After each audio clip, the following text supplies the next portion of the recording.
This is the color of the shirt that I wore to my Turkiye Burslari interview, some light sea green. I don't have the shirt on me, and this is a moisturizer, by the way.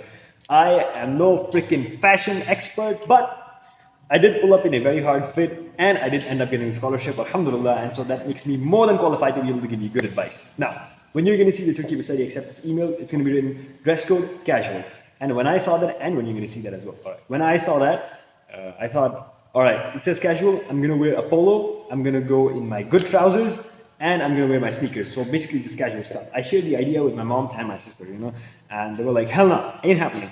And so what I ended up wearing, what my mother forced me to wear, was a formal collared pressed t-shirt, button up, with some good trousers, some formal trousers, also, pressed to perfection, with some shiny shoes.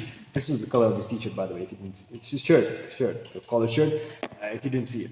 And so, when I pulled up to the location, I thought I was going to be like, the most overdressed one, But when I got there were people in suits, bro. People in full-out suits, May 26th, in the middle of the summer. Bro, what the hell, man. And so that's actually what they were wearing. And there were people on the other end of the spectrum as well. There was a guy, I remember, he was wearing a hat, he was wearing a t-shirt, and he was wearing trousers. So even less casual than what I had intended it to be. Now, the interviewees themselves, the Turkiye Burslari people,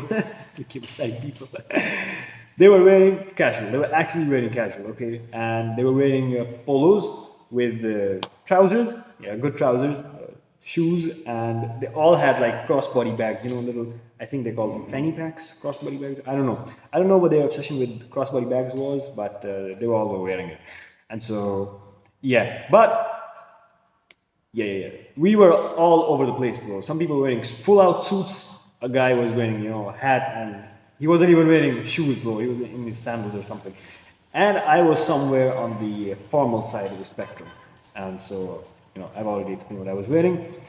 And so the advice that I would give to my younger self, I don't know how it's going to be in your country, or I don't know how it's going to be in other places in Pakistan, but where I went, it was like that. And so the best form of advice that I can give is going to be to my younger self.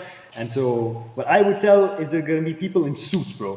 There are going to be people in suits, and so dress accordingly. Okay, that's all I would say.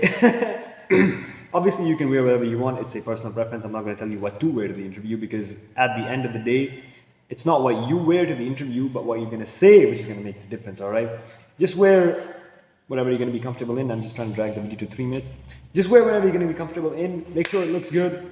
You have to make an impression as well. You can do it with your clothes as well, some of it. But the way more important thing, the thing that's going to matter way more is going to be what you say. So spend a lot of time preparing on what you're going to say. Preparing what you're going to say, spend a lot of time thinking about that, spend a lot of time building your arguments, knowing yourself, knowing your preferences, knowing your why you chose certain universities, why you chose a certain city, why Turkey, all right? And so you want to be able to answer these questions, and I have videos about these, you can look at my interview advice video, I'm a big YouTuber, so that's what I do, I reference old videos. Yeah, all right, that's it. Have a good interview.